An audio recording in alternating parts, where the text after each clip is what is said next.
नमस्कार देशवासियों, आप देख रहे इंडिया न्यूज टाइम्स। एक बार फिर खेसारी लाल यादव ने रवि किशन के बयान में भाषण दिया और खुला मंच से ललकारा। खेसारी लाल का ये बयान कई लोगों को अच्छा लगा तो कई लोग इसका विरोध कर रहे हैं। आप भी इस भाषण को एक बार सुने और आपकी क्या इस पर राय है कमेंट में जरूर बताएं।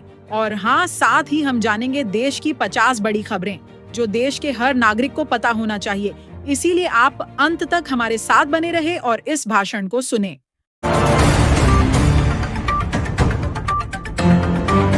मैं रवि भैया से इस मंच के माध्यम से पूछना चाहता हूं कि जिस पार्टी में आप हैं, एक बार उस पार्टी के जो सिख बड़े नेता है, जिनका नाम मानिए हमारे पितातुल मोदी जी, आदरणीय मोदी जी, उनसे एक बार जरूर पूछिएगा कि उनको गुजरात डेवलप करने के लिए पैसा है और बिहार डेवलप करने के लिए पैसा नहीं है। तो आप लोगों ने खेसारी लाल यादव के इस बयान को सुन लिया और आपका इस पर क्या राय है कमेंट में जरूर बताएं। तो चलिए आज के मुख्य समाचार में देश भर की तमाम बड़ी खबरों को जानते हैं। आपसे हाथ जोड़कर रिक्वेस्ट है कि इस वीडियो को आखिर तक देखना। बिहार चुनाव 2025 में नाच बना मुजरा विवाद ने राजनीतिक माहौल को गरमा दिया है। राहुल गांधी ने एक रैली में प्रधानमंत्री नरेंद्र मोदी पर तंज कसते हुए कहा कि वोट के लिए मोदी नाच भी सकते हैं। इस बयान के बाद बीजेपी ने राहुल गांधी पर तीखा हमला बोला और इसे राजनीतिक शिष्टाचार का उल्लंघन बताया। बिहार चुनाव के प्रभारी धर्मेंद्र प्रधान ने कहा कि राहुल गांधी ने मर्यादा की सारी सीमाएं पार कर दी हैं। वहीं कांग्रेस ने पलटवार करते हुए प्रधानमंत्री मोदी के पुराने मुजरा बयान का हवाला दिया और बीजेपी पर दोहरे मापदंड अपनाने का आरोप लगाया। इस बयानबाजी के बीच बिहार की सियासत और ज्यादा गर्म हो गई है और दोनों दल एक दूसरे पर लगातार निशाना साध रहे हैं। छपरा में रैली के दौरान पीएम मोदी ने कांग्रेस को पंजाब के पूर्व मुख्यमंत्री चरणजीत सिंह चन्नी के 3 साल पुराने बिहारी विरोधी बयान की याद दिलाते हुए प्रियंका गांधी पर भी निशाना साधा और कांग्रेस की विभाजनकारी राजनीति पर सवाल उठाए। वहीं कांग्रेस ने पलटवार करते हुए कहा कि पंजाब सरकार ने कभी किसी बाहरी को नहीं निकाला। उल्टा मोदी और योगी राज में पंजाबियों की हजारों जमीनें छीनी गई। दिल्ली में हुई जमीयत उलेमा ए हिंद की बैठक में मौलाना महमूद मदनी सर्वसम्मति से अध्यक्ष चुने गए, जहां वक्फ संशोधन अधिनियम 2025, मुसलमानों पर घुसपैठ के आरोप और फिलिस्तीन शांति समझौते जैसे मुद्दों पर चर्चा हुई। मदनी ने कहा कि सांप्रदायिक ताकतें मुसलमानों को दोयम दर्जे का नागरिक बनाना चाहती हैं, जबकि समिति ने वक्फ एक्ट को धार्मिक पहचान के लिए खतरा बताते हुए कानूनी विरोध जारी रखने और फिलिस्तीन की स्वतंत्रता संघर्ष का समर्थन किया। राजस्थान में भजन लाल शर्मा सरकार ने पंचायत और निकाय चुनावों में उम्मीदवारों के लिए 35 साल पुरानी 2 बच्चे की शर्त खत्म करने का फैसला किया है, जिससे अब 2 से अधिक संतान वाले भी सरपंच से मेयर तक चुनाव लड़ सकेंगे। सरकार का तर्क है कि जब सरकारी नौकरियों में यह नियम नहीं है तो चुनाव में भी नहीं होना चाहिए, जबकि कांग्रेस ने इसे हिंदुओं की आबादी बढ़ाने की कोशिश बताते हुए कहा कि इससे बेरोजगारी और सामाजिक असंतुलन बढ़ेगा। कांग्रेस नेता और पूर्व वित्त मंत्री पी चिदम्बरम के बेटे कार्तिक चिदम्बरम को मनी लॉन्ड्रिंग केस में बड़ा झटका लगा है, क्योंकि appeal tribunal for forfeited property ने उनकी अपील खारिज करते हुए प्रवर्तन निदेशालय द्वारा जीएती की गई संपत्तियों की कुर्की बरकरार रखी है। ट्रिब्यूनल ने कोविड-1 के दौरान हुई देरी को उचित ठहराया और कहा कि सुप्रीम कोर्ट के आदेश के मुताबिक महामारी के समय सीमा विस्तार को मान्यता दी जा सकती है, जिससे अब ईडी की कार्रवाई कार्तिक के खिलाफ जारी रहेगी। मिडिल ईस्ट में ईरान, तुर्की और सऊदी अरब मिलकर इजराइल के खिलाफ नया गठबंधन बनाने की तैयारी में है, जहां ईरान ने तुर्की और सऊदी दोनों को साथ लाने की कोशिशें तेज कर दी हैं। अगर यह गठबंधन बनता है तो यह इजराइल के लिए बड़ा झटका साबित होगा, क्योंकि तीनों देश क्षेत्र के सबसे प्रभावशाली खिलाड़ी हैं।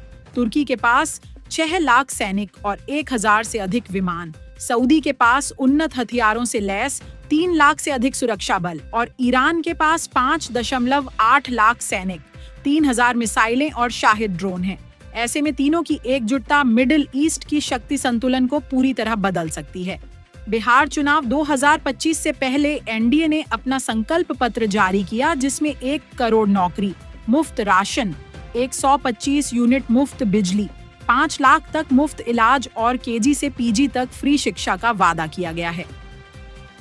बीजेपी अध्यक्ष जेपी नड्डा और सीएम नीतीश कुमार की मौजूदगी में जारी इस घोषणा पत्र में बिहार को विकसित राज्य बनाने, हर जिले में रोजगार, मेट्रो फिल्म सिटी और बाढ़ मुक्त बिहार का संकल्प लिया गया है। सपा प्रमुख और यूपी के पूर्व मुख्यमंत्री अखिलेश यादव ने चुनाव आयोग से मांग की है कि राज्य में चल रही एसआईआर प्रक्रिया के दौरान फॉर्म में जाति से जुड़ा एक कॉलम भी जोड़ा जाए, ताकि अधिकारी जब घर घर जाकर मतदाता विवरण अपडेट कर रहे हैं तो उसी समय जातिगत आंकड़े भी एकत्रित किए जा सकें। मुख्यमंत्री योगी आदित्यनाथ ने कहा कि देव दीपावली काशी की सनातन परंपरा गंगा आराधना और लोक आस्था का अद्भुत संगम है।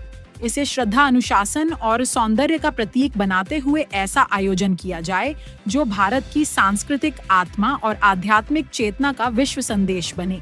उन्होंने गंगा तटों पर स्मार्ट लाइटिंग, लेजर शो, साफ सफाई, यातायात प्रबंधन, भीड़ नियंत्रण और नौका सुरक्षा की तैयारियां सर्वोच्च प्राथमिकता पर रखने के निर्देश दिए और कहा कि देव दीपावली का पर्व clean Kashi, green Kashi, divine Kashi के भाव को साकार करते हुए जन सहयोग, सामाजिक समरसता और राष्ट्रीय गौरव का प्रतीक बने।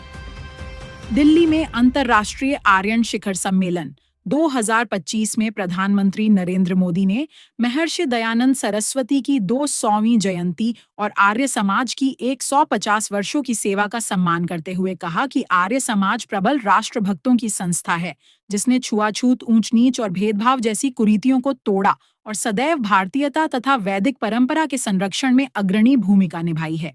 पाकिस्तान अब भी आतंकवाद को अपनी नीति का हिस्सा बनाए हुए हैं और विश्लेषकों के अनुसार उसने भारत को हजार घाव देने की अपनी दीर्घकालिक रणनीति नहीं बदली है, बल्कि अंतर्राष्ट्रीय प्रतिबद्धताओं की अनदेखी करते हुए आतंकवाद को सैन्य सिद्धांत से जोड़कर उसका स्थायी इकोसिस्टम तैयार कर रखा है। भारत और अमेरिका के बीच 10 साल की रक्षा साझेदारी पर हस्ताक्षर हुए, जिसे दोनों देशों ने रणनीतिक सहयोग का नया युग बताया।